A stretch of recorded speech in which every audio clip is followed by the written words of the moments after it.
100 podcasts, exhausting just to think about.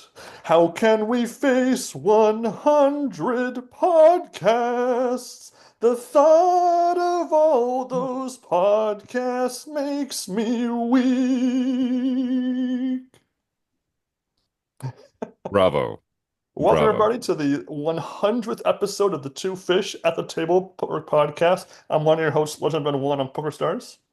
And I'm your other host, East Coast Sam on Poker Stars. Yes, indeed, this is episode 100. Lot to talk about. Obviously, the end of the 2025 WSOP with Michael Mizrachi taking down the big one, as well as the Poker Players Championship and his Battlefield promotion into the Hall of Fame. We have a very special guest to go over these exciting developments and a lot more in the poker world.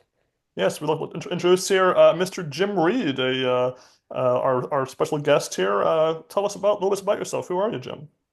Yeah, I mean, good question. We know very little about each other. This is actually a very cool format that you guys are doing here for episode 100. First of all, congratulations on episode 100 of the Thank you. podcast. Like that is phenomenal, and I can only imagine has been a labor of love for you guys for quite some time. But kudos, that's fantastic. Thank you. I actually also host a podcast, the Rec.Poker podcast, which is based around the recreational poker world. We've been doing that. I mean, I don't do it myself. I mean, as you guys know, how much work it is.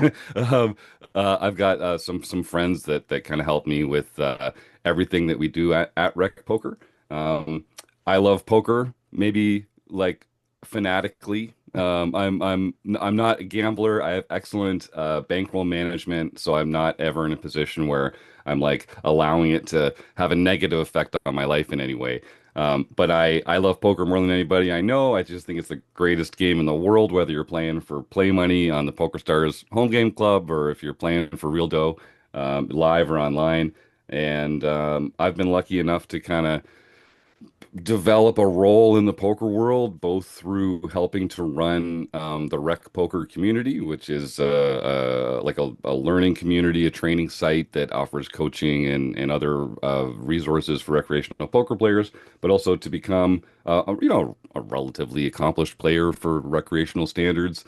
And to host the podcast and to do coaching, and I do some writing for Poker.org and other outfits like that. So yeah, I love poker a lot. I love helping other people explore their love of poker, and I was just kind of tickled pink to bump into you guys and to learn about this very cool show that honestly I was not even on my radar before, which is amazing that you guys made it 99 episodes, and I hadn't heard a single one. So this is very, very cool, very cool. Yeah, So, what I'd like to ask all of our guests is how do you get your start in poker? How did you get into the game? So for me, it was playing with my cousins and my aunts and uncles around the kitchen table, the dining room table, um, up at a family cottage on long weekends over the summer, and that it was one of those through lines of my life has been games, card games, board games, um, and poker was always one of those. And it's just been something that when I was younger.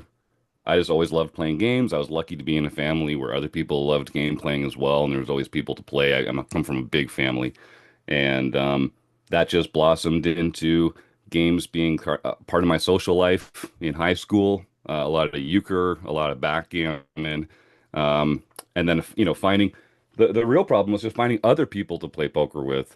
Up until like the moneymaker boom, when suddenly it was on TV and everyone was playing. Um, I played online somewhat seriously for a while, about 20 years ago. Had some success, and then started playing live more consistently and more ambitiously about 5 years ago, which is when I joined Rec Poker actually to sort of chop up my game a little bit and get better.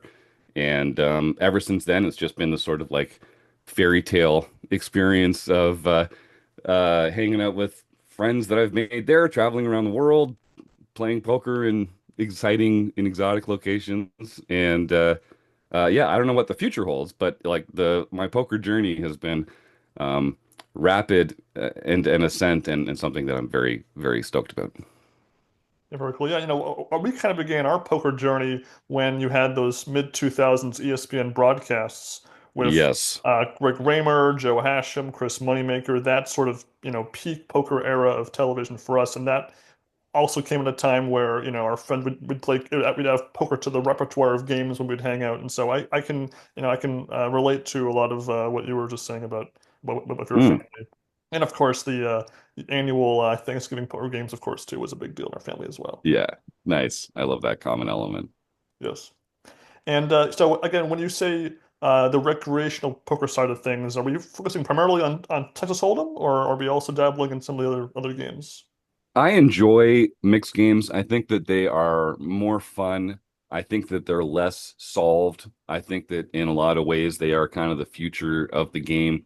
But I give up a smaller skill edge in Hold'em. Let me put it that way. So when it comes to like playing for money, I mostly, my investments are around no limit Texas Hold'em.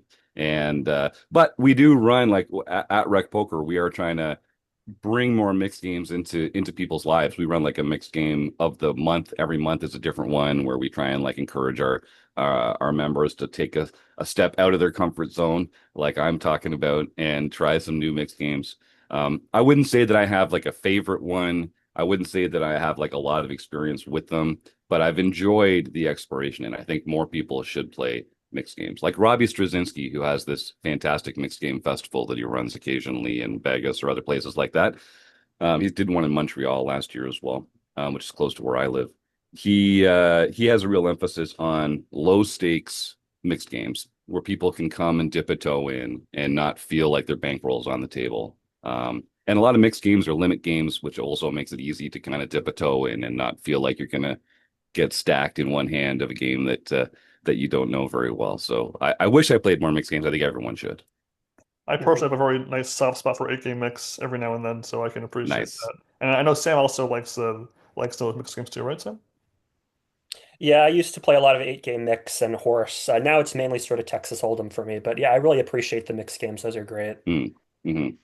Do you find with people that you worked with that there's one particular game in the repertoire of the mixed games that people really have are lacking sort of their basics in?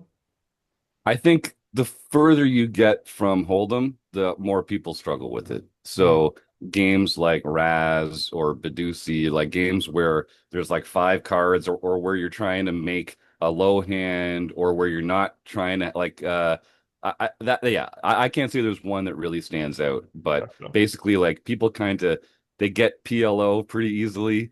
Well, as an entryway anyway, and then the further you get from that, I find that just people struggle a little more and more. I could see that, yeah, because yeah, Do you have any advice for somebody who wants to enter into mixed games if they're starting out in, let's just say, no limit Texas Hold'em? Yeah, I would say definitely start with PLO. Just start with PLO. You're going to start getting used to pot size betting and not all in betting, which is crucially different in a lot of interesting ways. And you're going to start having to think about um, different ways to make hands. And you're not going to be able to like draw to the flush because you've got the ace of hearts in your hand, and that's going to trip you up a few times. But start with PLO and then sort of see what goes from there. I think my best advice would be um, find some friends who enjoy mixed games and then like play with them in a very casual environment until and play a bunch of different ones until you find one that you really enjoy. Oh, I will just make a plug for our free Play Money home game club at PokerStars. I know you guys both play on PokerStars based on your intro.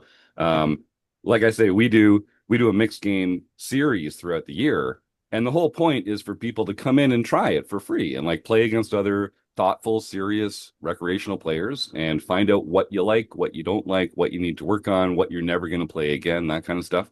Um, I would say just yeah, get in there, get in the streets and start. I definitely say for me personally, I think Stud is my weakest game. Stud and Stud high low in the 8 game mix repertoire, for example. That's my weak What point. Sure. when you guys were younger and learning how to play, we almost always played mixed games exclusively. It was Mhm. like, five card draw, seven card stud, all these crazy follow the queens, baseball, Black Chicago, is our and like I feel like now I come to understand this whole new universe of mixed games that aren't really just like gimmicky and gadgety like those, but kind of based on those same structures. So I think yeah, like when you talk about like stud or draw games in particular, they harken back in like this nostalgic way to me when I was a kid. And I don't think I was ever any good at those games, but like that was some real pure poker joy back at that time. Mhm. Gotcha. And I'm curious, there's a line between the recreational poker side of things and the professional side of things. Where do you draw the line when you're learning about the game and you're playing recreationally? When does it become, being more on the professional side of things? So I have a pat answer for that. And I think that over the years, when people say, that person's a recreational player, there's become sort of a stigma to that, which means that they're not very good at poker. Hmm. And like you want to play with them because you're going to take all their money. Um, I don't think that that's true anymore. I don't know. I mean, maybe it was at one point. To me, a professional player is just someone who doesn't have another source of income. So, I'm a recreational player. A lot of the players at Rec.Poker are recreational players, but a lot of those folks are killers. They've got hundreds of thousands of dollars of live cashes, amazing tournament results online and live. Um, but they have day jobs or they have other elements in their life that provide revenue. So we try and just really drill down on what makes a recreational player is that they're just not playing for their living. And I think that's a better way at getting at it. And I think we need to remove this stigma as a community from people who play for fun being bad players. Like I just think that we've got a big enough data set now. You see people like John getting to heads up in the main event, recently. He's not a professional player, but he's found that ascent into the poker world. And I just don't think and there's a bunch of really terrible professional players out there too, right? Like just because someone calls themselves a professional player doesn't actually mean that they're a good poker player either. So I think those are the ways that we need to kind of re-examine that language. Fair enough. Fair enough. So building off of that, how do you balance your professional life with playing poker? I don't get to play as often as I'd like. I'll be completely honest with you. So I live in Southern Ontario. I'm about an hour east of Toronto. So I've got about 4.5 hours east of me is Montreal, where my favorite poker room in the world is Playground Poker Club. Or I can go west to Niagara, or I can drive north to a couple small casinos in sort of middle Ontario. And there's just not a lot of opportunities for me to play live unless I'm traveling.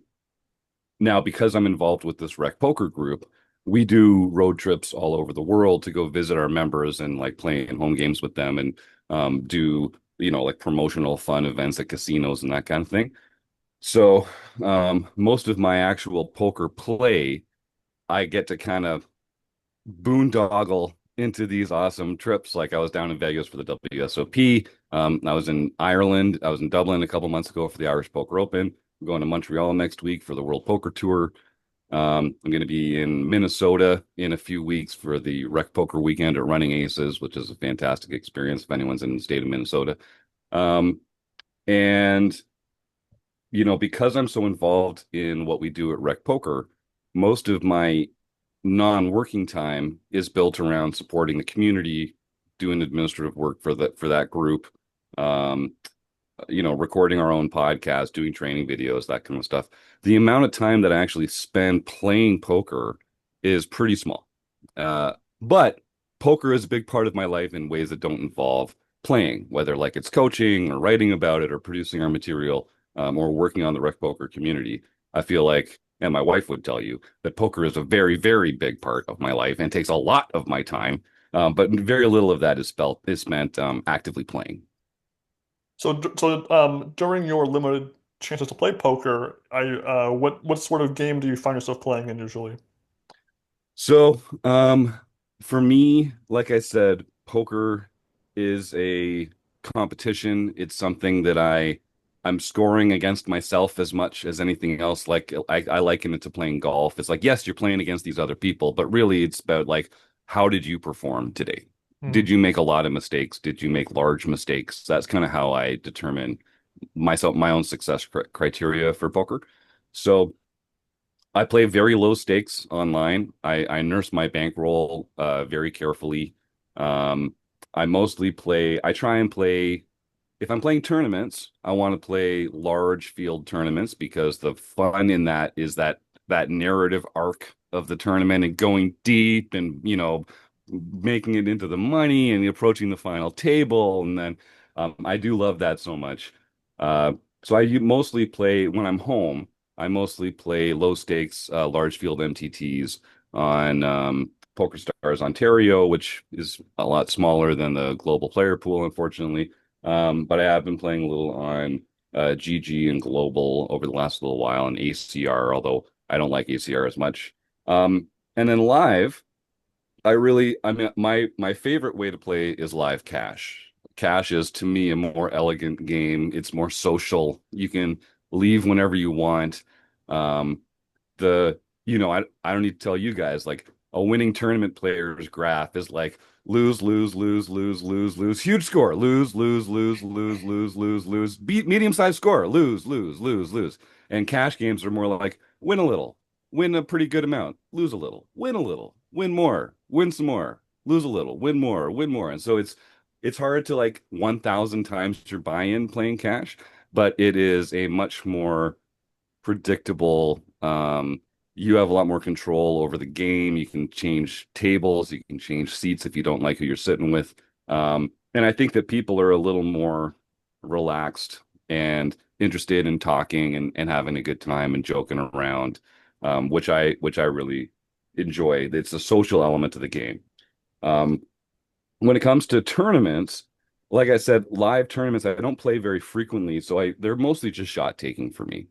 So I will spend all year grinding up a cash game bankroll and then punt it off in Vegas trying to chase a bracelet or something stupid like that. And that's the cycle for me right now. I've had some good success. I took 210th place in the main event last year for 60,000. So that was by Wow. far my largest score. Thank you. Thank you. Very, very impressive. Um, I mean, you got to win a couple flips along the way and lay some bad beats on people, but um, that's the best for me. Online, um, back in 2013, I won PokerStar as the biggest 22, which was part of their Carnival series. It was a $22 tournament, and I took first place. This is the one I'm actually most proud of. Had over 14,000 players in it, and I took first place for 35 grand. Wow. And that was this house that I'm in right now. We put a down payment on this house because of that score, and that kind of like just set me on this path of, this is a hobby that you can have a budget for, just like bowling or bird watching or going to the movies. But no one's making 35K bowling. Or, I mean, maybe some people are, but no one's making 35K going to the movies or bird watching. I know that's for sure.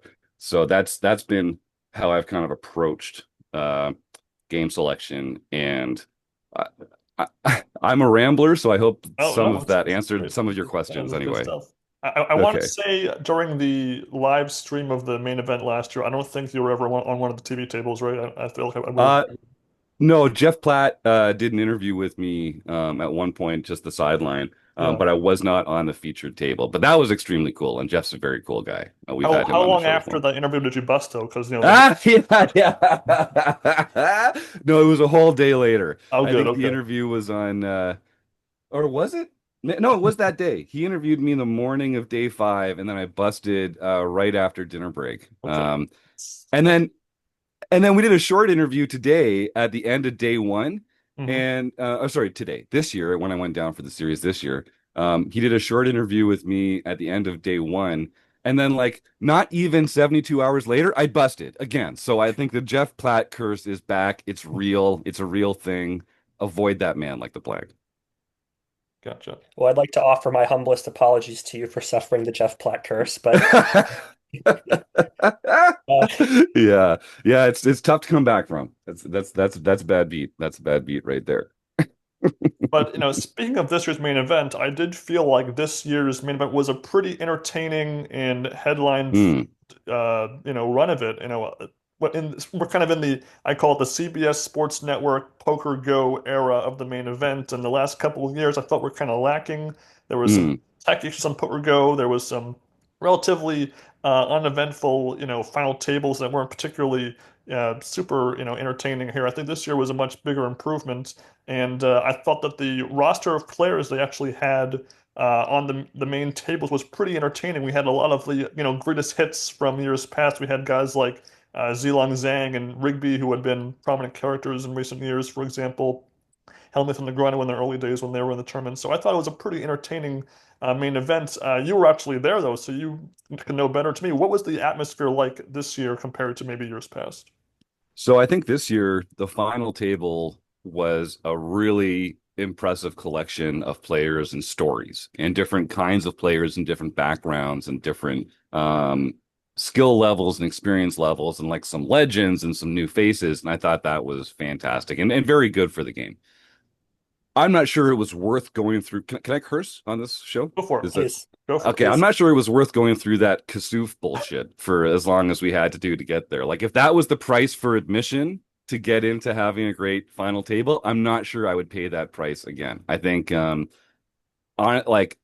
think that kind of stuff, I think it's bad for the game. I think it's bad for the player experience of anyone within earshot of him. And I don't mean to like bully William Kassouf, but like, it's not an accident that he behaves the way that he does. It's a choice that he makes. It's a choice that has a negative impact on the people in his orbit and the people watching. And I think it has a negative impact on the game itself. Like if that's the kind of behavior that we're modeling for new players who are coming and watching and like finding people to root for, I don't want more Will Kassoufs in the poker world. And I think I'm glad that he was banned. I don't know if they could have handled it better in the time leading up to it to kind of make that a series of graduated punishments or sanctions that would have made it feel like less of a huge step all at once. But that's brutal. We gotta we gotta uh, and like listen, when you think about Griffin Benger's check your privilege moment, right? Mhm. Like, I guess in a way we need villains like that. Like we need people to root against to create a moment where someone can become a hero. Like Mhm. if it wasn't for Kassouf being such a dick and like such a bad character at the table, there's no setting in which Griffin can then have that moment and like rise to the occasion and be someone that the poker world is now galvanized around rooting for. Um, I think even as so taking it back to this year, even as we got closer and closer to the main table, I think he busted in 27th or something like that. The There 33rd. was yeah. In the last three, there was this palpable sense in the social media world, like, the poker community, the people that are watching along, of just like, who is gonna slay this dragon? Like, who is gonna be the person who ends this plague for us? And it was one of those opportunities where it's like, we'll get another hero because we have this villain that we're united against. And the irony being, So it was Kenny Hollert who had dealt with him 9 years ago on that Date yes, 7 table on TV. So the irony yes. was strong there. Yeah, and how cool is that? And great to see Kenny going deep again. And then when it got to the actual final table itself, the Grinders got a great reputation in the poker world. A lot of people know, he's also someone who enjoys mixed games and really must love the game, the amount of way the way that he kind of throws himself into it. Um, I honestly, I wish he hadn't just run so pure. Like I wish there was more to it. It was just sort of like A, it was over so fast, but B, it was like there there wasn't much of a clinic. Like it wasn't one of those moments where it's like we're gonna be dissecting hands for weeks and months over at Rec.Poker on the show, because a lot of them were just like, you get it in ahead or behind this miracle card comes, and I wish it had been I just wish it had been like a better showcase for the brilliance of the game itself. But that being said, tremendously entertaining. Uh, I think good for the game. You kind of mentioned we're in this CBS Poker Go era of coverage for this kind of thing, and I think that's not great for the game either. Like we've got Poker Go, which I understand it. If you are already a poker fan, then you have this opportunity to subscribe, and it's good value for what people are paying for it. Don't get me wrong, but we're peering inwards, and we're not, the goal for poker as a community should be to engage people that are not already interested in poker. And this is like one of the prime opportunities to do that. One of the highest peaks in the game, one of the most dramatic uh, uh, celebrated poker tournaments in the world, and we're restricting access to people that already are fans of the game. So they don't get to hook these new players and to engage them and to help them fall in love with poker the way that we all have, from whatever way we have. So ultimately, Poker Go is not a perfect overlap with the poker community. They're a company, they have incentives that are different from the poker community. One of those major incentives is to monetize their coverage. So I understand why they do it, but I wish there was a way to share this with people that aren't already poker fans, because I think that would be better for the game in the long run. Because they have kind of this bizarre like half YouTube, half Poker Go strategy for the first couple of days of the main event, which I think is kind of backwards. I feel like the average Joe isn't as intrigued by day one of the main event as they would be day seven or day eight. So I Yes. must feel like it's almost kind of contra. I mean, obviously, the juicier part of the game, the more money is at stake as you advance later. But I feel like maybe there is some, reversal that they could do with that to make it more appealing. And in their defense, no matter what they do, people will criticize them. Like it's hard to do. It's hard. It's just hard to make decisions like that and please everybody. Like everything, every action that you take, some people are gonna enjoy and some people are gonna feel like is the wrong decision. So, I don't envy them that someone's no matter what they do, someone's gonna say that they're fucking it up for somebody. But yeah, I agree with you. I agree with you, And I want to circle back to your mentioning of Kassouf there because I feel like, he had his original, 25 hours of fame, 9 years ago on ESPN when that was the last year of the number nine era. So they were doing the episodes Yeah. on TV. And then this year, it felt like he was, a lot more difficult for the dealers and the floor staff in particular. I mean, last time it was more his players having a hard time and maybe talking to Jack Effel a little bit too much. And this year, he definitely felt like he was a bit more aggressive and more just more of a nuisance to the entirety of the tournament, let alone just the table itself. And so I feel like that is where I draw the issues because table talk is usually good for the game. And he's top five I can name right now as far as table talk goes, for better or for worse.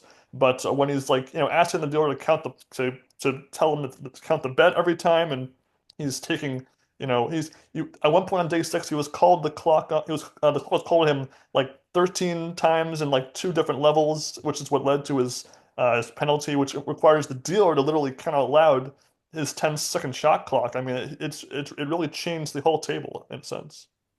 Yeah, and I think he's become kind of more entitled internally to this role that he's created for himself. And I think he's come to have that be more of just who he is at the table and less selective about it and more just all the time, to whoever's around. And I think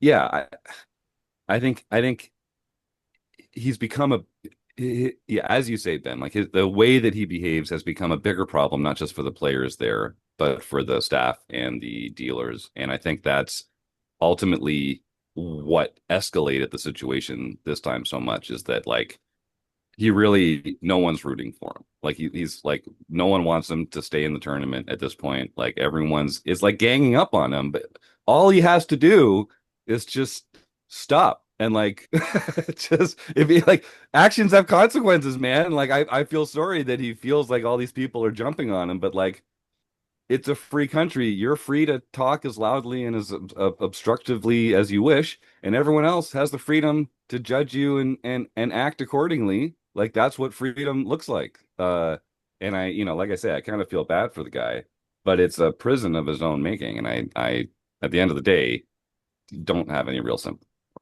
And the problem is that he has some pretty solid poker chops. I mean, he stayed alive in the tournament with a very short stack for, basically Oh a yeah. full day. Like the end of day six and day seven, he was on like 10 big blinds more or less for a long time. He layered up quite a bit. And when he had a big stack earlier on day six, he was definitely making some good reads and some good plays. And so I really feel like if he just focused on his game, he really would be quite successful anyway.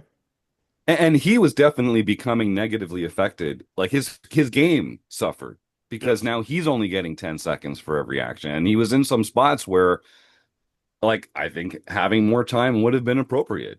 But that's like you burn that goodwill by being the boy who cried wolf every time. Every time you have a decision point, even when it's not your turn, even when it's not appropriate for you to be talking, then yeah, like I say, the actions have consequences. And um he's not a bad poker player. Like when you compare him to all the poker players in the world, like he's quite accomplished. He knows what he's doing on the felt. I wouldn't say he's like one of the best poker players in the world, but he's not a bad poker player.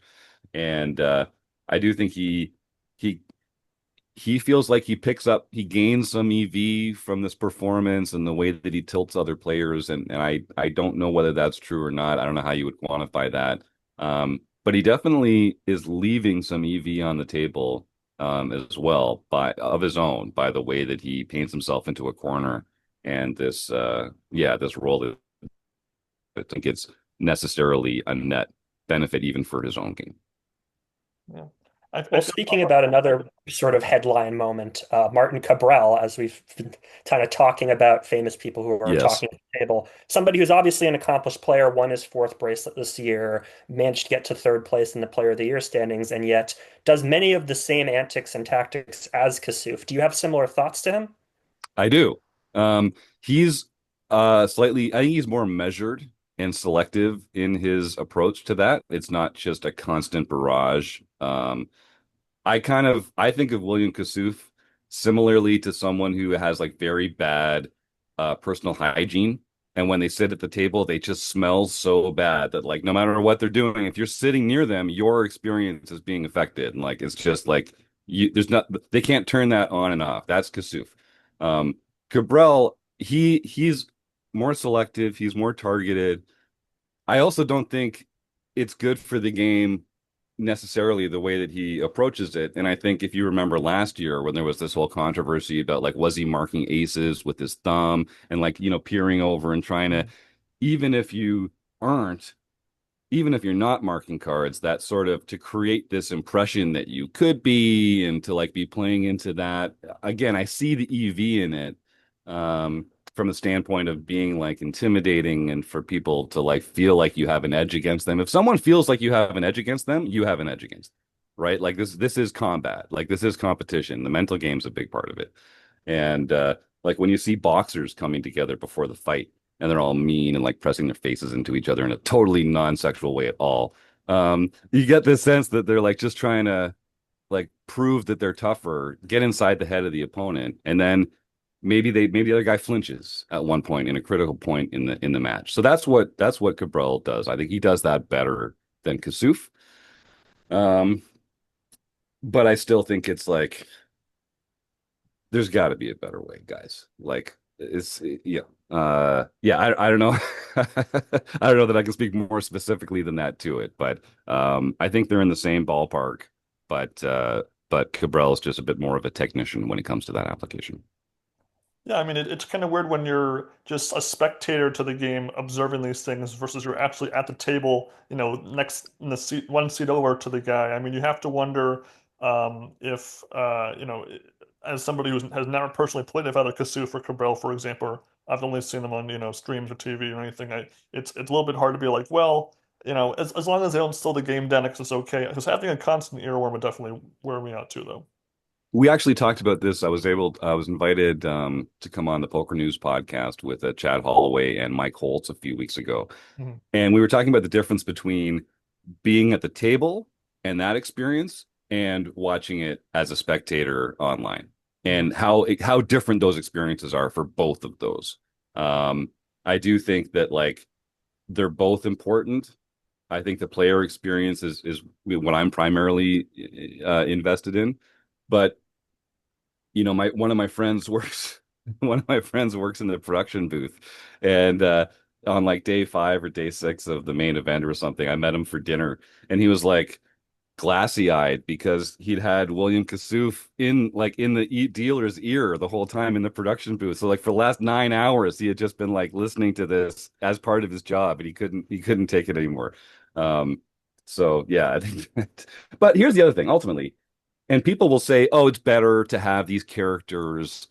It's not boring like people that just sit there with their hoodies and their headphones and their robots and never say anything."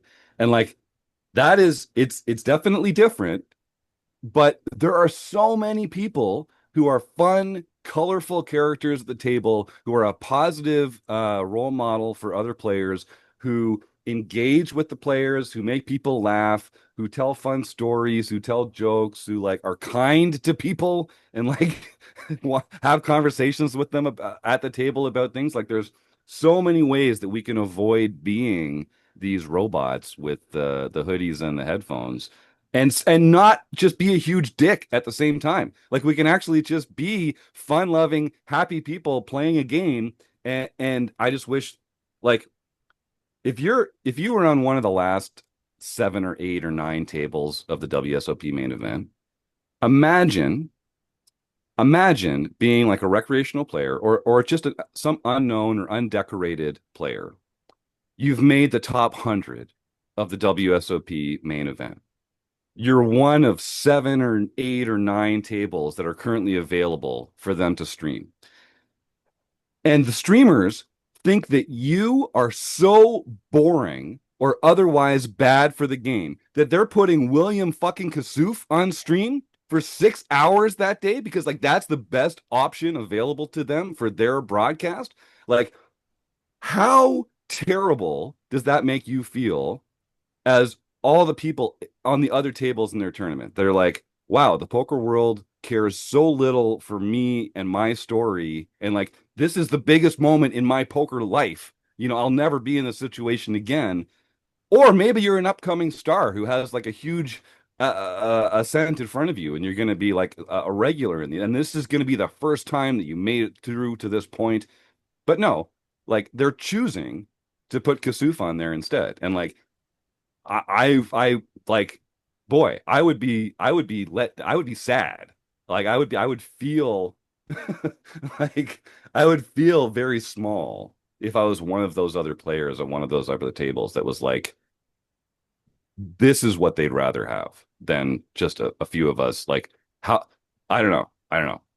I guess like galvanizing is better than boring, I guess.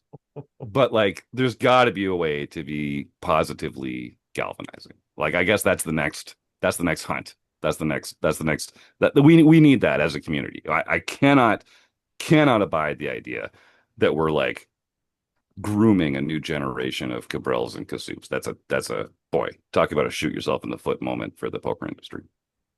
Yeah, one of the new features on Poker Go this year for the main event was they had these sort of uncommentaried live streams of tables B and C running Mm, concurrently with the Ali Najjar and Nick Schulman coverage, which ironically would pan to the other tables. So at times you had Ali and Nick talking about the same table that one of these other streams was on, so that you weren't so you could either hear Kassouf unedited or you could hear Nick and Ali talking over him at the same time, which is kind of amusing. mm, And then the other thing they changed this year was they actually added a player ticker in the top of the corner, top of the screen where it said how many players were left, pretty much from mm. day three onwards. So the bubble countdown was always looming there, and I thought it was helpful in seeing how far we were. I thought that was actually a pretty good choice by the producers to include that this year. Yeah, me too. And I think the having the WSOP Plus app in play also made the whole experience much more streamlined and easier to follow along with, and to be able to sort of immediately drill down into the different players at the table and their history and like look them up, see what the results were, that kind of thing. I think as we move more into that automated technological element of poker coverage, I think you're going to see more of those kinds of player updates and stats on the screen, like we have with other sports and sports coverage, like the NFL ticker and that kind of stuff. As we get into situations where we can automatically just extrapolate interesting data from what's available and just have it show up, I think that's going to be uh, a real advancement in how we cover poker in the next 5 years. And one more big change that was kind of a subtle one that I'm surprised didn't get more attention was the addition to this sort of like prize package for the bubble boy of the Oh tournament. my God. Yeah. So Ali and Nick touched upon it a little bit how like maybe that being a prize there might could have influenced players' choices as we were under 5 spots in the bubble. So the prize itself was like a $30,000 package for Yeah. the WSOP in Paradise this year, and then they still got the 10K from splitting the money up. Given that there were 3 people on the bubble, they did a little draw for high card to see who won the prize. I thought that was a little bit of a strange choice there. I mean, it's a huge lever when it comes to the incentives for the players in that spot. Like I was talking to several people who were planning to be very aggressive on the bubble. Like bubbling, if you bubble, you make significantly more money than anyone of the next 500 finishers. Like to get up to 30,000, like you have to basically play into the beginning of day five or something like that to get to a $30,000 payout in the purse, like for actual as your winnings. So it definitely changed how certain people who are trying to maximize their EV versus like cashing in the main event. Like cashing in the main event has its own cachet, it has its own prestige. Um, but if you're a grinder, if you're someone who's just out there to maximize your dough, bubbling was significantly more profitable than cashing. So that's weird. And it's like it's different, but it's not completely different from this whole WPT golden pass, win $1 million if you win a bracelet in one of these tournaments. Like they don't have to huddle up when there's only 4 players left and say, "Hey, so if you win, can we split your $1 million?" Like you don't have to have that kind of like out loud conspiracy conversation in order for this to be like a collusion machine that you're naturally incentivized to take actions that you wouldn't be taking otherwise. And like if the three of us are in the top three, or we're the last three standards, it's Jim, Ben, and Sam in this bracelet event, and Sam has a golden pass and Ben doesn't. Of course, I'm incentivized to get Sam heads up. I don't want to get heads up with Ben. I want to get heads up with Sam because Sam has $1 million that he might share with me. And Ben, I mean, I don't know you personally, Ben, but I don't think you have $1 million that you're going to share with me if we get heads up in this. So even without intentionally having it be something that people are conspiring about, it brings an element and incentive for collusion and for making decisions that are not natural to the game of poker. So I think they're both terrible ideas. I don't know what we can do about it. I mean, I like the idea of just like paying the bubble if you want. Like, if you want to say, okay, I mean, I don't like the idea. Actually, I think it's really stupid, but I can get behind it. It's like, okay, so it was going to be that 2,000 people got paid, but instead 2,001 people get paid. Okay. I mean, all you're really doing is just you're pushing the bubble out one person. There's still a bubble. Now the person who came in 2002nd is the bubble. So you haven't actually eliminated the pain of bubbling. You've just chosen to do it in one place instead of in another place. So personally, like, yeah, I think we should just build a structure, publicize it in advance of the tournament, and then just pay what the structure says to pay and not change it in the middle. And like even in like local casino daily tournaments and weekend tournaments and that kind of stuff, we see people like paying the bubble. Everyone just like steps away from the table and takes $20 out of their pocket and like, okay, here you go. Yeah. Sorry. But I don't think that's good for the game either. Because what if you're three from the money and you're like, okay, I'm still three from the money. I'm going to take a flip here. And then it turns out you were actually only one from the money because they paid the bubble. And like that, that you were kind of robbed of true information that you were using to make your decision about how to make the best poker decision possible with the situation in front of you. And so, yeah, again, I don't know if you were actually asking a question about that or if I just got there the long way around, but yeah, I don't think it's good for the game. I mean, I think that the problem for me was that they announced this prize in advance. I think it could have been a good surprise for the Bubble Boy. You know, Jack, if it comes Mm, over, our Bubble Boy for this year. But by the way, you're not going to go home empty-handed. We're going to give you a package to play in the main event in Paradise. That could have been kind of cool. But then don't give him the $10,000 that the other two Bubble Boys split. I feel like give them the 15K a piece, and then you have this separate prize entirely for the Bubble Boy. That way, everyone. This was the first time they had done something like this for the WSP in Paradise because this has only been around for 2 years. So I don't know. I feel like hmm. there was a way to handle it correctly, and they did not do that. Yeah, I agree. I completely agree. Yeah, and I guess speaking to obviously the Millionaire Maker was the event in particular that had this golden ticket issue. I think one other player also pulled off a win with a ticket, but he was the dominating chip leader the entirety of the final table, so it was not an issue of collusion or anything like that. So ultimately, I guess the promotion was half successful. I guess is that how that works? I don't know, Sam. Oh, I think the promotion was very successful. When you think about like what were the goals of the promotion from WPT, Mhm. like so they got a ton of fantastic publicity from it. They also got to stick a dagger into their competitor, the WSOP. And like this is I don't know if you guys are Lord of the Rings fans, but this is like that dagger that Gollum has that like when it touches you you're poisoned and like this was a poison dagger. This was like a contaminated cut that they brought to WSOP because WSOP just looks terrible. No matter how they handle this and are they banning the players and are they like making an official winner or are they not? And now like how are we going to be viewing these kind of competitions and the integrity of the game in situations like this? So I think they were very successful at their goals of making WPT get them talked about and making the WSOP look bad. I guess you could only the executives at WPT know what their actual goals were for the project, but I would say that from the outside it seems like they were very successful.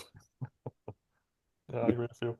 I'm curious, did anybody in the Rec.Poker network have any major deep runs or, spotlighted moments this year, this summer? Yeah, actually, so we started last year.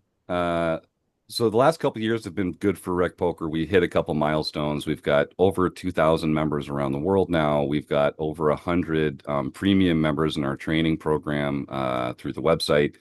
And last year we started the Rec.Poker scoreboard, which just tracks our premium members' success online and live Mhm. in tournament play. And last year we started it halfway through the year, but I think we got close to $500,000 in scores for Rec.Poker premium members around the world just in that 6 month span. This year, one of our we're pun lovers over at Rec.Poker, so our leadership panel is called the Wrecking Crew, and we work rec into a lot of what we do over here. But this was the first year one of our Wrecking Crew coaches won a bracelet. Oh my Craig God. Savage won the $500 freeze out at the end of June. And yeah, so I mean that was phenomenal. Craig is again a recreational player. He's a teacher by day. But he's a very serious poker player, studies very well, very intelligent guy, coaches with our members, like I say, and he's had success in the poker world, but to win a bracelet was really a special experience, and we haven't had any of our we bracelet winners have come and joined Rec.Poker and become coaches with us, and like some of our um Darrow Kearney and Ryan LaPlante, Matt Affleck, Matt Matros. Oh God, I hate doing this live. I'm missing several of them, but like really, really high quality, excellent players that have come to work with our members. But this was the first time that someone within the organization then went on to win a bracelet. So that was pretty cool. And if you want to find out more about Craig, we actually just released an episode of our podcast this week talking about his win. And he's also Carlos Welch is one of his coaches from the Thinking Poker podcast, which is also, I think one of the best podcasts out there for poker players. And they just did an episode this week as well, talking to him about that journey. So there's a lot of good information there about Craig and his success this year winning a bracelet. Very, very cool. Very cool. That's fantastic. Yeah. Let's see. So so in past episodes of our podcast, we have discussed briefly the poker training company Solve for Why. Oh Uh, yeah. there was a documentary about them a couple of years ago that we listened to, and the 2021 main event had consistent ads for it during the main event on PokerGo when they made it into episodes. So we know a little bit about them. What would you say makes Rec.Poker unique compared to other training sites? Well, we really cater to like a lot of training sites out there are like, learn how to go pro, learn how to crush the fish at the table. There's a lot of language about like crushing and like very hyperbolic and I think unrealistic for a lot of players. At Rec Poker, we really were like, listen, let's just get better at this game that we love. If we're a losing player, let's try and let's lose less or become a winning player. Like here's how to do that. And um we really have a communal element in our training materials and our study opportunities. So we do like this over Zoom, 5 or 6 days a week. We do like a 90-minute session where one of our wrecking crew members just hosts a conversation, whether it's a prepared seminar or webinar, or whether it's a Q&A or going through hand histories of a player, or like going chapter by chapter through a different book in the poker world. So we're very engaged with our members and we're very like we're holding your hand along the way. And it's more of sort of like a peer mentorship group than it is a sort of like top-down academic. Here's how you play ace-5 suited on the button when the low jack opens and you're 25 big blinds. Like that's important too, but we're really kind of focusing more on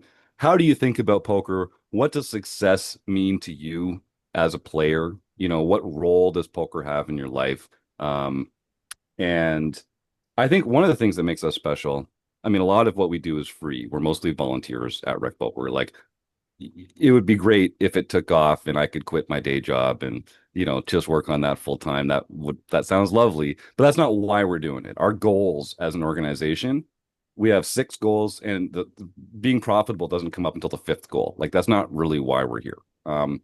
And I think new players appreciate that we're very honest and authentic about what poker can mean to them and sort of the pitfalls and the highs and lows of the game and the pros and cons of getting more into it. But also the industry professionals appreciate that role that we're taking with recreational players. So we have a lot of goodwill from other training sites. Like we have our Learning with Partners program, where all the great training sites in the world share their material with our members. So we get access to a lot of their premium material that we kind of take and distill down and make into like little bite-sized pieces that our less experienced members can take advantage of as they grow to know the game better. And then the players that kind of outgrow what we're doing here, now they've already got all these experiences with all these other training sites. They know who they want to work with, who the coaches are that resonate with them, the kind of different kind of learning of styles that are available from different sites. So I think what makes us different is we're very engaged and involved with our members, and we don't aim too high within the poker industry, like I say. And when people join, like everyone who joins Rec Poker, I send them an email showing them like what to do in the site and how to get the most out of their membership. We usually have a short Zoom call to kind of talk about how we can make poker better for them. And what I hear most from our members is like I don't have friends that I can talk about poker with.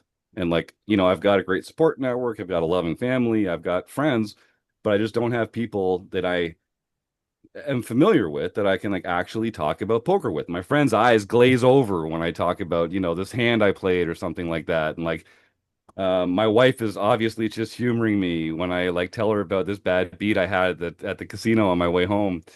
Um, so I think it's just more than anything, it's a community of people that all want to help each other learn, that all love poker, that are all working on the same poker problems, and that are doing it in a positive and encouraging and respectful manner. Um, and like we kick people out if you're a jerk, or if you're berating other players, or if you're talking down to people, or if you're being rude or abusive. This isn't the place for you. It's not a good fit for everybody, and I'd rather have a smaller group with no assholes in it than a slightly bigger group that has like these people that are bad for the game. No, forget that. Um, so yeah, again, rambly answer, but I think that's what sets us apart. Good. Yeah, one thing I sort of noticed when I talk to people about poker is bankroll, and they're worried about, oh my God, I'm gonna lose my house Yes. if I start playing poker. How do you talk about bankroll management? Do you have any advice for anybody on bankroll management? I think the two most important skills as a poker player are game selection and bankroll management. And they're the ones that poker players are the worst at. This is their poker players are terrible at these skills. But I think when it comes to the audience, like how would you describe your audience for the show here? Are they mostly recreational players? Are they more professional players? You're nodding along, Sam. What do you think, Ben? I think a combination of recreational and maybe even just your average non-poker Joe that has seen poker on TV a few Yeah. times and or just poker media, whether it's Rounders, Casino Royale, or some poker adjacent thing, and just wants to see our thoughts on it. So for your audience, like the fact is, it's very unlikely that like what am I trying to say? It's not many poker players are winning players. Most players who play poker for money are going to lose money playing poker. But as I said earlier, you can say the same thing about people who golf, people who go bowling, people who go to the movies. So I encourage poker players to think of themselves not as having a bankroll, but as having a budget. And if no one lost their house going to the movies because they like, spent too much money that month movie watching. And if you have a budget for what you can spend on this hobby that you love, then I think you just have to be disciplined about that. And as you play more and as you take advantage of resources like Rec.Poker or other training sites out there, I mean, there's a ton of great tools and free material available on YouTube and all sorts of other places. I don't, this isn't a whole Rec.Poker spiel, but like find resources, get better at poker when you do become a winning player. And I think if you exercise good bankroll management and good game selection, you can. It's not a pipe dream.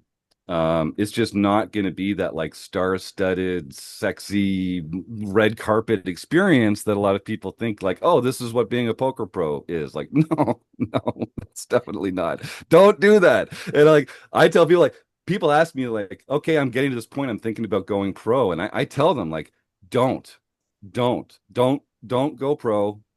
Poker is best enjoyed when it's not something that you crucially depend on. Like if you're worried that you're not going to be able to pay the mortgage that month because a heart didn't come on the river, like that's a terrible way to experience poker. So be realistic. Know yourself. Are you a winning player? Okay, then manage a bankroll. And the only way to manage a bankroll is to play with very little of it at any given time. Keep it segregated from your life expenses. Don't use the same account to put your grocery money in and your poker buy-ins in. Um, but most of your listeners are not going to be winning players. They're going to be players that enjoy the game of poker and lose a little money playing it, just like you enjoy the game of golf and you lose a little money playing that. Like, have a budget, enjoy your hobby, and just like golf, get a lesson every once in a while. You're down on the range, get the assistant pro to come over and take a look and like look at your swing, give you a couple tips. Yeah, it cost you $50, but and you're not going to go make that $50 back on the golf course, but you've developed this hobby that you love, and like you're investing in yourself and in the pleasure that you take in this activity that you love so much. So, um, because people can win money playing poker, there tends to be this framing of it as like this is an investment. This is uh money is how we're going to keep score of success in poker. But that's dumb. And that's really only true for professional players. Um, if you, I'm sorry, I'm going to repeat this several times, but like, if you really like watching movies, go spend money to watch movies. And like, no one's going to measure the success of your movie watching by if you came home with more money than you left with. Like, poker's really no different. It's just that we play with chips, we keep track with money.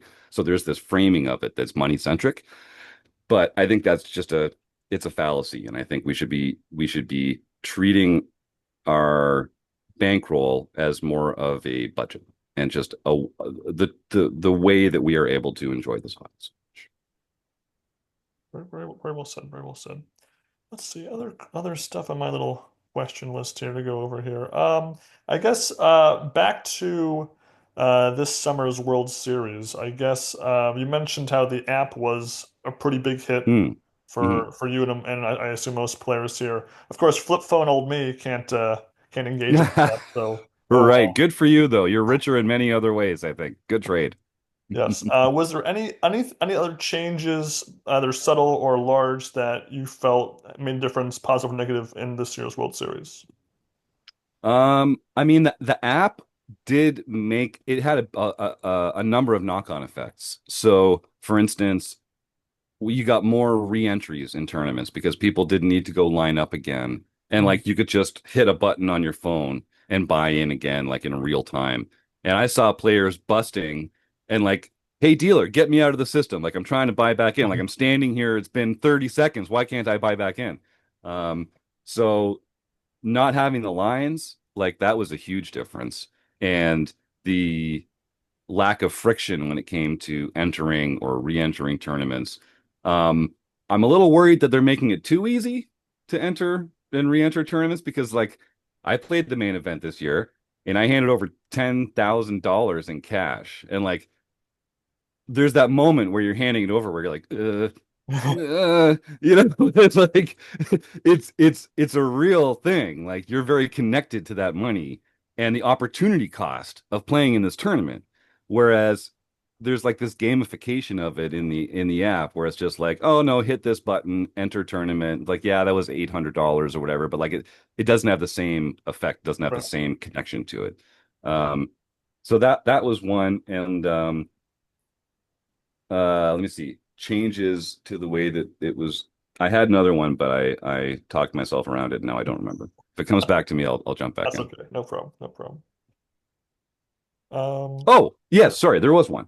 So I when I go down, usually I go to the cage and I get a safety deposit box at the cage there. And I keep my money because I mostly play like with cash for these, and I put like my passport and other stuff in the safety deposit box. And then every time I go to register for a bracelet event or anything in the WSOP, you can do that right at the cage with the safety deposit box. So not only is it nice that you don't have to carry all this cash around, but you can also go and register there and not have to line up with everybody else registering. This year, um, they had the tournament account synced up to the app, which meant that I went up to the cage and instead of spending $300 on a safety deposit box for the next, 2 weeks, I just gave them my cash and they put it in my tournament account. And so now instead of carrying, $15,000 on my person or having $15,000 in a box behind the cage, it's just on my phone. And so entering was really easy. Um, I think we're going to see more of those kinds of knock-on effects from just the streamlined element of having it run through the app and having all that information electronically available and tethered to people's real identities and stuff like that. I think that whole thing, there's still going to be a 2 kilometer line for the bathrooms at dinner break, but but I think those might be the only lines we see at WSOP from now on. That's a big difference. I've been to Vegas twice for the main event to watch my friend play, and I can attest to Awesome. how fast those bathroom lines go. So when you're a spectator like me, you're able to dart to the bathroom and usually avoid that. But Yeah. it's amazing Yeah. how you'll be leaving the bathroom, you'll just wash your hands, you'll see like three players you saw on TV last year, like, oh my God, it's it's the Yes. wrong time to say hello to them. They're in the line for the bathroom. Yeah. And I will say the tag team event is the best experience for that kind of a thing. So they do this usually in like mid to late June. And the way that the tag team event is run, they don't take breaks because you can always just tag in and out. So Yeah. you end up with this very like collegial fun atmosphere in the room because normally the people that you want to meet are either at the table or going to the bathroom or like running to get dinner or something like that. But in this event, a lot of them are just like standing in the sidelines, watching their partner play, waiting to tag them in, and they're available. And they're having the same experience that you are. So all those people, those the glitterati of the poker world are like available for elbow rubbing and like introductions and that kind of thing. And so if you're um if you have some control over when you're coming down and if you have the opportunity, I really encourage players to come and rail the tag team event because you get a unique experience, a unique opportunity to sort of like just hang out in a peer-like environment with these titans of the game that otherwise you would feel like you were bothering them to approach them. It's probably the one event I could maybe see myself playing in the future as even just as like a one-off thing. So it's funny you mentioned that. That's great. No, you should. And Ben, like I want to say this loudly for the people in the back. Like there's nothing magical about bracelet events. Tell you what, it's nine people around a table, sometimes 10. You're still dealing with chips and cards, and there's good players in them and there's bad players in them, but like you can play a bracelet event for $500. You can play a bracelet event for $600. Um, don't put it on a pedestal and don't have it be one of these things where it's like one day when I'm good enough or something, not you specifically, Ben, but like I know for me, I was like, well, the World Series of Poker, like I will never play in the World Series of Poker. Like what I didn't even occur to me to dream of it as a recreational player coming up in the game. But it's there. It's right there. It's very accessible. And it's like they're not gonna stop the tournament until someone wins. So like you like go try, man, and like put your 500 bucks in, put 50 bucks a month away for a year, and then you will have $600 at the end of that year. Go play the Gladiator, go play the tag team event with a buddy. Um, go play the Poker News $600 deep stack, right? Like go do it and don't put it off too long and don't wait until you're like a certain caliber of a player. Um, I satellited into the main event several years ago and played for the first time and busted on day two. Had a wonderful experience, but I was like nervous and tight the whole time. Um, and the second time I played, I was so much more relaxed and comfortable and familiar and like I understood what the blind levels were going to be like and like yeah, don't put it on a pedestal. Don't let yourself keep waiting to go do this thing that you love. And it's always going to be expensive to travel. It's always going to be expensive to like play in larger events, larger buy-in events. But they've done a good job of making some of these events accessible to recreational players like us. And it's an experience that you will treasure. Um, and it might give you the confidence to go and take a bigger step, the next year, or something like that. That's what happened to me. I went down for the first year in was it 2020 or 2020? It was the last year of the Rio. I got my Rio mug before they moved it over, and I bricked everything. I think I played six tournaments. I lost all my money, um, but it made it clear to me that this is just another poker tournament. Yes, there's great players here, but like I wasn't out of my element. I didn't like not belong there. And that really helped me feel better about my own game and like more comfortable meeting other players and like being a bigger part of the poker world. So yeah, go do it, man. It's you never know what the future holds. Go seize that. Do it. Now, Sam's been on my case to play the tag team with our friend Adam Grossack for a couple of years, so I feel like we're definitely building up to that at some point for sure. I think you should. I'll take 10% of your action. I'll take 10%, Ben, and then Sure. and then you can come on the Rec Poker podcast and tell me about the bracelet that you won with your buddy. All right. Well, deal.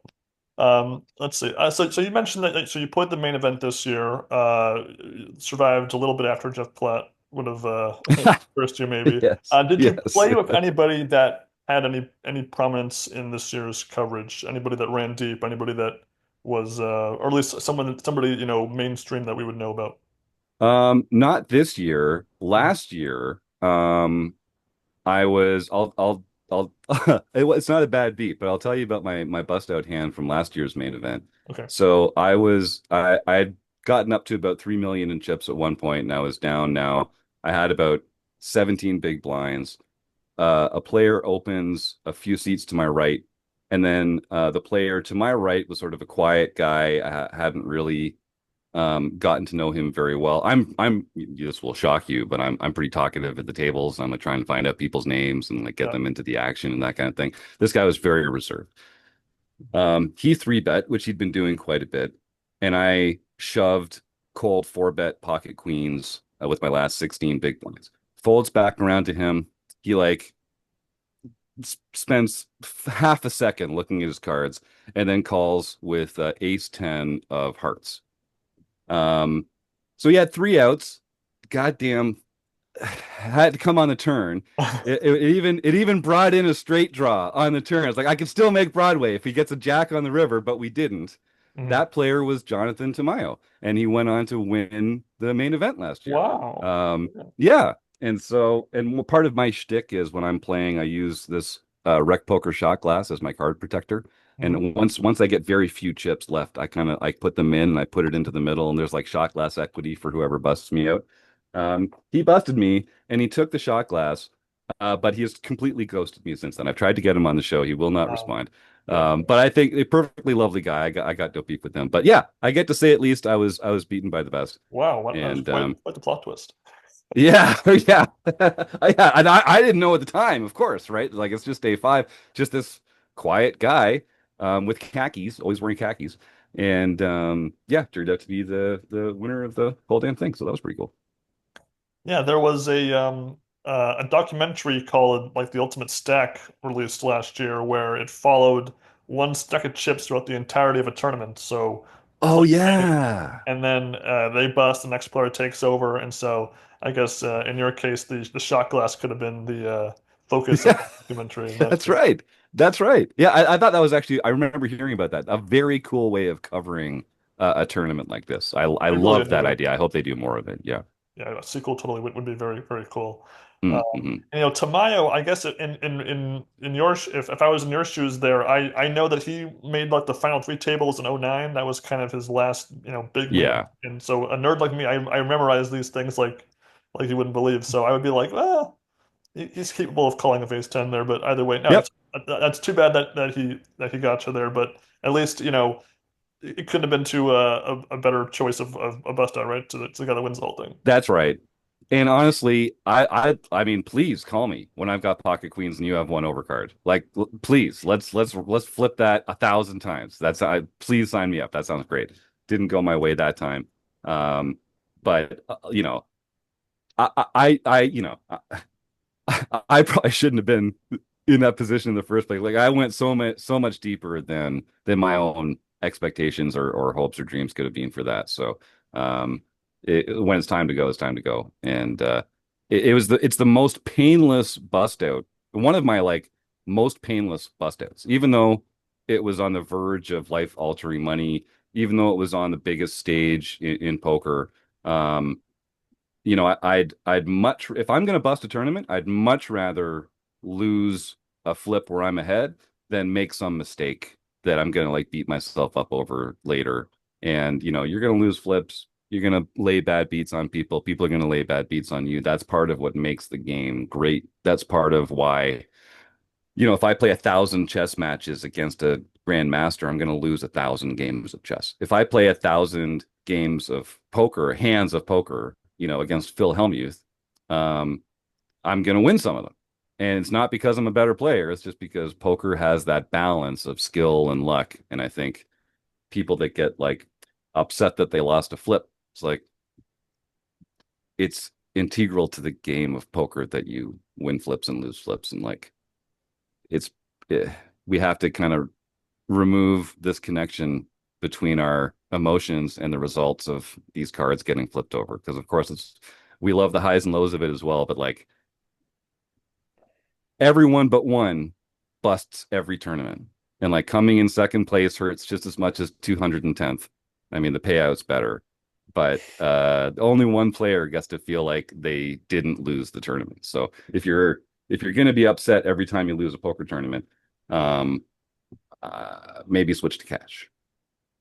And we've some of the other players we've interviewed, guys like Greg Raymer, Philip Hilm, who in Raymer's case won the whole thing and then ran very deep the year after, or Mike Nowitzki, who had two top 15 finishes in Mm. the late mid to late 2010s. You know, how you bust out in the tournament can sometimes be maybe overly exaggerated when it's in these big spots. Like Philip Hilm, everyone gives him a hard time because he lost to Jerry Yang when he was chip leader, but he was Oh, going for the win. And if he gets rid of Yang, that table is just right for the picking for him. So it was, I think, in a sense, it almost kind of made sense he was going for it in that sort of spot. In your case, I think so. 210th place would have been, was that probably like late day five or early day six? late day five. Yeah, Late just day after five, dinner. yeah. Yeah.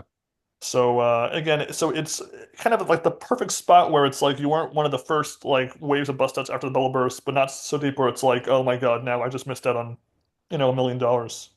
Yeah, and I was ladder jumping for sure. And I was definitely like at that point, this is significant money for me. I had sold a bunch of action as well. Of course, I sold more action than for any other tournament I ever played in my life. So I owned I only owned about 31% of myself or something at that point. Because I wasn't even going to play. I wasn't even going to play the main event. Um, but I was down there playing some smaller bracelet events. And on day 1A, I woke up and saw all these posts on Twitter and about like getting into the main, and I played it a couple years before, and I got such bad FOMO, guys. I just posted on Twitter. I was like, guys, tweeps, uh, if I can sell half my action, I'm gonna play the main event. I just decided this morning, if I can sell half my action, I will.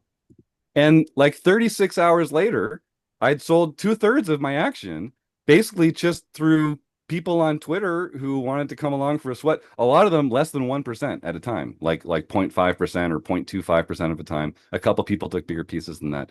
Um, so as we're climbing the ladder, and my goal, my car broke down before that trip to Vegas, and I needed a new car. Not a new car because I'm a little thrifty, but like a new car to me. Yeah. And so I had this target in my mind. It's like if I can come back with $20,000, I can buy a nice used car, and that'll be like the from Poker Stars back in the day was the down payment for this house. If I can get like I like having these parts of my life that are connected to poker success. And so once we got up to 60,000, which was the payout, it was like another 30 people from there until we got up to 65 or whatever the next pay jump was. And the rate of busting had slowed considerably. So it was like there was no sense of now like, oh, let's get to $65,000. It was like, okay, we're in this spot now where we're gonna double up or we're gonna bust here. And like I say, it was the one of the least painful busts I've had in my poker career, which is wild if you think about it, but very true. Gotcha. Let's see. Any other questions for you, Sam? What do you have? Well, speaking of, painful bust outs, I mean, can you kind of talk about some of the bust outs that you've been through and how you sort of process them? And how do you process making mistakes and working through Mm. your emotions of like, okay, I could have played that differently? So I'm very hard on myself, and I don't mind making a new mistake for the first time, but I very much hate making the same mistake multiple times. And I do get down on myself. I've gotten better over the years at kind of just releasing that in the moment. And there's, again, to think about golf, like when you're on the course, that's not the place to practice. That's not the place to plan. That's the where you perform. So if you practice on the driving range, you groove your swing, you try out new things, you work on new concepts, you do that at the driving range. And when you're on the course, you play your game and you play it as well as you can. So I've gotten better at taking that negative experience from making a mistake, whether it's busting or not, like playing a hand badly, losing a big pot when you had a big stack that you don't want to be attached to those chips and be like, now you're chasing that in your mind. You're like thinking about how, oh, if only I doubled up on that hand, now I'd have all these chips. And like, that's just a dumb way to think about poker. For me, I use the patented Jim Reid toe stub technique, which is that anytime you bust or you make a bad decision or you do something that would cause you to get angry, I give myself permission to be as angry and upset and hurt as if I had just stubbed my toe really badly for as long as that would take. And then as soon as it would, like after a few seconds, it's just all right, now I have to just like release that. I have to move on. And I can like hop around and curse. And, like I give myself that time. I'm like, okay, this is your time to experience this. And then you have to release it and move on. I'm pretty good at that now. I think I'm generally a pretty positive person. I'm generally pretty removed from the results of this stuff, and I'm pretty process oriented when it comes to did I make a good decision? Was I analyzing the information correctly? Did I make the best decision I could with the information available? That's really all that poker is. So I bust with a smile pretty frequently. I, genuinely wish people a good game and just like it's all one session, just on to the next whenever that is, whether it's right then or in 2 weeks or whatever that next hand of poker is. That's the one that I'm trying to think about. I try and think about the next hand and not the last hand, I guess would be the best advice I have for that. Yeah, that's great. Yeah. What's been maybe a recent big topic in your podcast scene as far as once kind of the taking away the headlines from Las Vegas this year, anything Hmm. big that's a focus for you and your compatriots? I think one is the semi-regulated state of online play and these gray markets and these operators, like club operators. And I don't, I honestly, there's so many of them, I hesitate to speak about any specifically, but Mhm. I think it's precarious. We're in a kind of a precarious position. Black Friday happened on my honeymoon.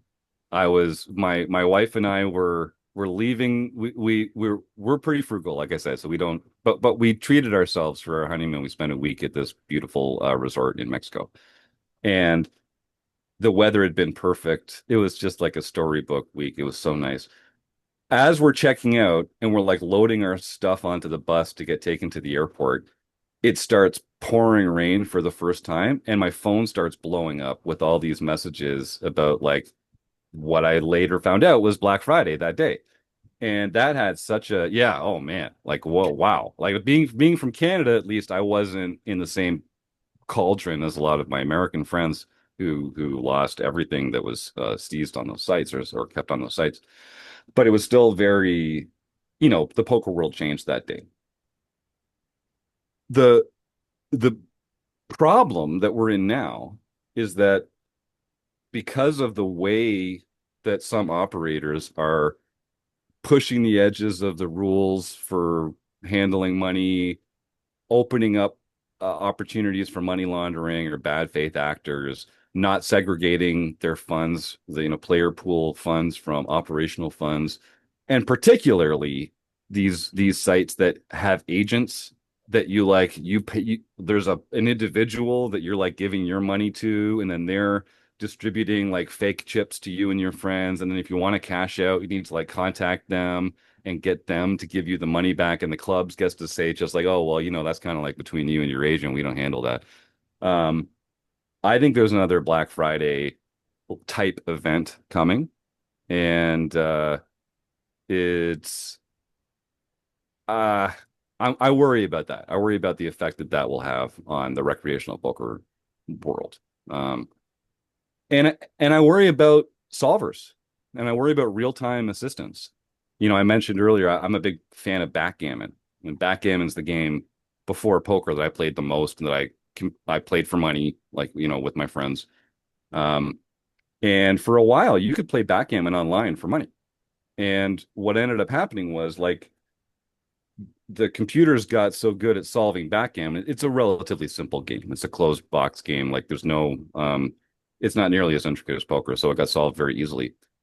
And what happened was over time, you couldn't play backgammon online for money anymore because you never knew if you were playing against a person or a bot.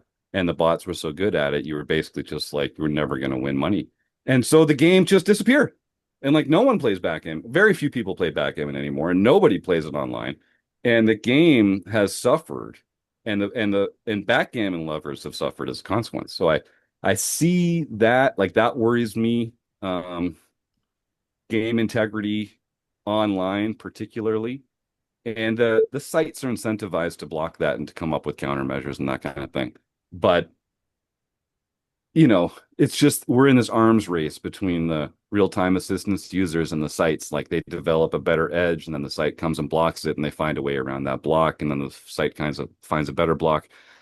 Um, I do worry about the effect that that's going to have on recreational players' confidence in the game and their ability to play a straight game and to actually be playing against humans and to have a punter's chance of winning. Um, that's something that worries me. It worries me more about Hold'em than mixed games, but ultimately, if mixed games become more and more popular, it'll take a longer time to solve them. They're typically more complicated than Hold'em, but it's an ongoing issue. And as technology advances, I think it's something that we're gonna have to be more and more careful about. Have you Do you have spoken any to? thoughts on Oh, sorry, Do go you have ahead. any thoughts on the big beautiful bill and how that will impact poker Oh, players? God. Yeah, Oh, that's so the same thing. dumb. Yeah, So dumb. Now, mind you, like, I'm Canadian, right. so there's not a lot of love for this administration right now. Like, those guys really screwed up a lot of, like, there's some self-owning going on in America right now. And like this whole 51st state crap, like, try and screw that up worse, guys. Like, just try. I dare you to, like, Canada and America have been uniquely close. Like, there's no other nations in the world that have the kind of relationship that we've had over the last couple hundred years. And it's like it's like you guys are on some like speed running competition for how badly you can screw this whole thing up. That being said, I also think the big beautiful bill is terrible for gamblers. And like, it's it affects, I mean, it doesn't affect everybody, because if you're a losing player, then you're not claiming it as winnings anyway. If you're a hugely winning player, that your edge is so big that you're like making so much money, and your ROI is so large, then I guess theoretically it's a bit of a hindrance, but it's not, an extinction level event for you. But guys, like, that that that tier of poker players is almost infinitesimally small. Like, it's really, most of the best poker players in the world have an ROI that's not much above the 10% that's at risk here, that's at issue here. And so it's hitting those people the hardest. I think it's just really, I'm not sure the people that voted for it really understood what they were voting for. Like, you're passing a 1,000 page bill. Not everyone who's voting on that understands every issue in that 1,000 pages authoritatively. So don't get me started on that whole process. But I think it was a terrible mistake. I hope that they're able to do something about it. I think what's going to end up happening is just the people that want to make a little money paying poker are just not going to do it in America anymore. And like, it's just another way that you guys are isolating yourselves, and you're putting the future of the game in the hands of other countries, and players that aren't going to be representing America, that aren't going to be putting their tax dollars into your coffers. I just think it's very predictably dumb, and I'm disappointed. Yeah, it was stupid. It was like, God. Anyway, yeah, that's how I feel about that. No, no, I get you there. And speaking to the relation between Canada and America, some of my favorite programs on TV are from Canada, so I have a lot of Oh, the pop culture over there. that's awesome. Glad to hear it, man. Yeah. I'm, We're I'm we're a, we're the little brother, but like, we're in the same family. We have so much in common. mhm. It's just, yeah, but listen, after the Civil War, we will welcome you as our southernmost province. I think everyone who's interested in coming up and joining up, let me know. Jim at Rec.Poker will start the Underground Railroad and start getting people up there as soon as possible. Perfect. Let's see. Is there anything from Rec.Poker you want to plug at all? This is again Hmm. free window for anything particular that's coming up or anything that you're personally working on. Yeah, thanks, Ben. I think I would just tell people that most of what we do at Rec.Poker is free. It's a largely volunteer-based organization. So if you're interested in learning more about poker and like finding people to work on your game with you, I would encourage you just go to rec.poker and sign up for a free account today. We've got the podcast, we've got training videos on YouTube that are free. We even run our Play Money home game club through the PokerStars client, and we run 10 or 11 home games every week out of that one. The winners get real prizes. They're free to enter. Um, and I just think I've been like I didn't found Rec.Poker. I joined myself because I wanted to get better at the game. And I found this community that I knew was gonna, I just had this good feeling about them helping me take the next step. And I just wish I'd joined earlier, and I wish I'd been less of a lurker for my poker career. Like I'm self-taught. I like did a bunch of pen and paper work, color coded markers and ranges and all that shit, like when I was trying to learn the game. And I just wish I had gotten some guidance earlier and accelerated my knowledge. And like I could have been playing at a higher level for more of my life if I hadn't just like doggedly and slowly, step by step, found my own way along this path. I wish I had found someone or some people to just help like shine a light on the path ahead a little bit to just make my progress a little faster, a little more pleasant. Um, and to like the yeah, there are no unique problems in poker. If you're struggling with something, other people have struggled with that instead, and you don't need to be the only person who's working on that to make yourself feel better. So, um, I would say, yeah, go check out what we're doing at Rec.Poker. And I guess the only other thing I would say, if I can give a plug for something, would be to support your local food bank. If you're listening to this, you've already won the lottery. Like you probably know where your next meal is coming from. You probably have a warm place to sleep tonight. You get to play poker, which is like such a phenomenal thing. There's a lot of people out there that are struggling, especially right now, the way things are going in North America. Like the support network for a lot of people that need help is deteriorating rapidly. And so a great way that you can make a difference in your own backyard, helping out the people in your own neighborhood and your own community, some of whom you might not think need help, but more people need help than ever. And the best way for you to help out your neighbor is to support your local food bank. So I'd encourage everyone to press pause, pull out your smartphone, Google food banks near me, and you'll find a place that can benefit from a few dollars out of your pocket, some volunteer hours out of your week, or some non-perishable food items from your pantry. And if you have to choose between joining Rec.Poker and supporting your local food bank, please go support your local food bank. But if you have time to do both, I'd love it if you did both. That's nice. That's fantastic. I work as a nurse as Ah, my main job, so I can speak to how there are lots of people out there that really are in need of even just one meal, mm, whether it's you see them in the street or in the hospital, they're sick. I can totally agree with feeling that. And one plug I'll make to Rec.Poker on our behalf is that our major affiliation is with the Mind Sport Olympiad, the poker division, and so we play in that. And those fields really are, you know, 30 something players. So, there's a lot of room for more players to join, whether it's from Rec.Poker or from listening on us on YouTube here. And, the top three spots each event get a medal. So, your chances of winning some hardware are pretty high if you are interested in that. that's very cool. Yeah, we award these pins to our winners of our home games, these Rec.Poker pins. And Mhm. it's just bragging rights ultimately, but Yeah. it is kind of cool to have some hardware. That's very sweet. So, can you give me just like a short pitch? I know we're probably already going long for your show, but I'm interested in hearing more about that. If Rec.Poker members are listening to this podcast, how can they Yes. get involved in that? So the Mindsport Olympiad, they have a website mindsportolympiad.com. They run multiple games, not only poker. Poker is just one division. It's probably one of their smaller divisions of their games. They do lots of other board games online. It's like in a home game lobby on PokerStars as well Hmm. to play. You register online. I think usually it's at the start of the year, so like January, February is just when they run it year to year. And you just log in, you tell them what your ID is in PokerStars, and you register and you play. And top three spots get medals. If it's a heads up event, top four get medals. And they change the point structure every year, but there's you accumulate points like you would in any other sort of league, poker league, and they keep track of all the records on their website. And so this past year, for example, I got third place overall, in the whole thing and third place in the 8 game mix event.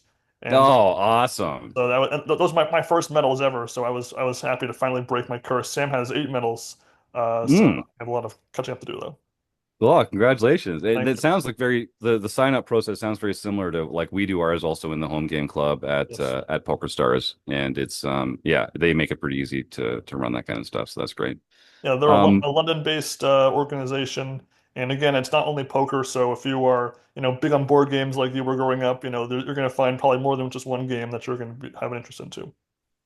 Now, I don't know if you guys share much about your own selves on this show. We I do. mean, you've this episode 100, that's phenomenal. Like I'm so proud of you guys. That's amazing. Thank you. Um, can we talk a little bit about how you selected me to be a guest for this? Was a completely bizarre experience. I've never had an experience like this before. So, Absolutely. how do you normally contact people and have them come on the show? And like, how do you vet your guests? Like you had no idea who I was. How did this happen?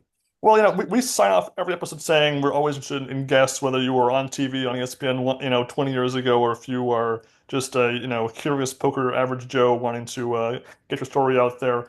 I usually will message people on social media if, I just, at one point I was just messaging people that I saw, on, just Raymer, Philip Hilm, people I could find on social media. In your case, I'd placed a Reddit post saying, "Hey, we're having our 100th episode, and we're looking for anybody to wants to be our special guest." And you were the only one to respond to that actually. So, but I mean, obviously, my presence on Reddit is very small, and it was again really my first attempt at getting somebody. I didn't use other channels at all to do so. So it was a lucky accident that we had somebody as great as you to be our guest here. We had Oh, Raymer as our episode 50 guest. And oh so I guess wow. so we were trying to find somebody equally impressive, and we did for the episode 100. Well, thank you for the kind words, and what a happy accident this ended up being.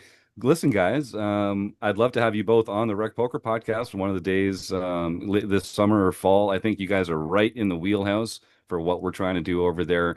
And I'm like I said, I'm just so impressed that you guys managed to get to 100 episodes. That's so hard to do. And you obviously your hearts are in the right place. You love the game. You bring that kind of positive energy into it as well. So I hope that we get to stay connected and that our paths cross again sometime real soon. Absolutely. And again, thank you so much for joining us and giving us so much of your time for this fun chat. And again, anyone listening here, if you want to be a guest in a future episode, doesn't have to be episode 150, it could be episode 101, 102, whatever going forward. Let us know in the comments section. Give us a shout on any of my social media platforms, and we'll get you on the show. And again, the poker world's always evolving and always changing, so there's always something to talk about. Yep, we're always looking for suggestions, things to cover, whether those are television shows, tournaments that have just come out, podcasts. We're happy to review anything. Jim, I highly recommend you watch our Tilt episodes covering the ESPN show Tilt. Highly recommend those, as well as checking out all of our interviews. We've interviewed Greg Raymer, we interviewed Michael Novinsky. We also interviewed Ernest Wiggins, who was the loose cannon on the Oh, yes. And so, oh man, you just blew my mind there. Yeah, I remember rooting for Ernest in real time on the big game. Like not I had no connection to him, but like, Yeah. oh God, yeah, that the big game was like hugely impactful on me. I want to get on the big game on tour. I really want to be a part of that experience. That's so cool. All right, sorry to cut you We off, also Sam, but had John that's Hesp on awesome. the show. We had Mike Novinsky, our friend Adam Grosek, a world-class bridge player who plays poker as recreational. And we had the live poker guide, Andreas Wagner, on also, who has a similar sort of YouTube presence with the live poker guide YouTube channel. So again, we're always rounding off a cool little guest list to have different types of guests on the show, and obviously. Jim, you've been a great addition to that roster there. Well, thanks, guys. It's a privilege to be counted amongst your guests, and I can't wait to see what the next 100 episodes look like for you guys. I'm excited. I'm excited to have been a part of it. Thank you so much. And everybody at home, enjoy your poker, enjoy your TV, and enjoy your poker on TV. Take care, everyone. Bluff nine high like a boss. Uh, Do it.